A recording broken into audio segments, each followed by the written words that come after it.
Aging shouldn't mean being alone. This weekend, the Wellness Center for Older Adults will bring together more than 60 community partners to help seniors and caregivers find care and connection and confidence for free. And Executive Director Joy Hinkelman joins me to share so much more, and how it's more than just an event. It's about a day of empowerment, which I love. Good morning to you. Good morning. So glad to have you here. So Thank you. Texas, I actually didn't know, Texas has one of the fastest growing senior populations in the country. And so Joy, if you could tell me a little bit more about the Wellness Center, the mission that it has for our older adults. Wonderful. Thank you, Erin.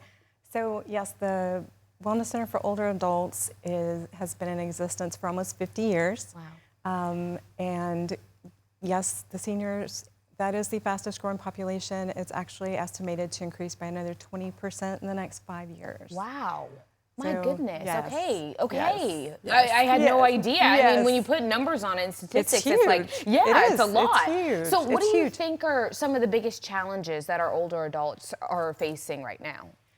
So there are two main challenges that we see every day. One is housing, and the other is transportation.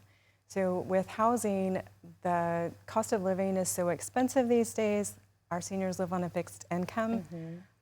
The average rate for a one-bedroom apartment in Collin County has increased by 50% just in the last year. And I believe that. Yes. I believe it. Yeah, so they're living on a fixed income.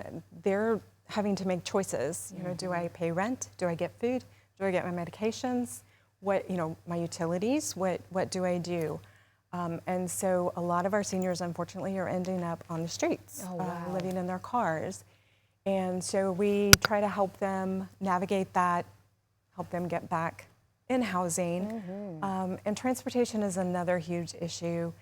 There is public transit here, but some of it is costly. They can't afford Uber and Lyft and all of those. And it takes time also to get to said designated spots to take the transportation. And to understand the apps. I mean, the average older adult that we work with is 80 years old.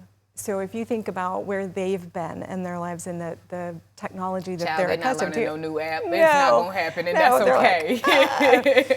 okay. So transportation is a huge issue as well. And so we have resources where we can connect them with those low-cost options, and we vet every resource that we give out. I just hate to hear, because we're talking about people in our community who are our neighbors who worked 60, 70 plus years, right? Yes. In order to then find themselves in Yes. retirement. And so it's really saddening to hear that you work all your life and then you find yourself in a space where the prices of everything just keeps going up and somehow you just can't keep up. And unfortunately, I mean, even if I was capable of working at 80, you just don't want to. You don't want to. Yeah. No. And so how are you guys helping face those challenges, jump those hurdles? So a lot of the things that we do is based on what we're seeing and what we're hearing from our seniors and within the community. So for the housing piece, we try to take our services into the community. We want to make it as easy as possible for our seniors. So we want to take it to where they are, where they're hanging out, where they live, work, and play. Yeah. So with the housing crisis, those issues, we actually started a new program. We have a street outreach social worker who goes out and meets with them under the bridge in their cars. Wow. Helps them address basic needs, food, clothing, showers, any of those things, but is also getting them into a housing management system so they have some options to get housed.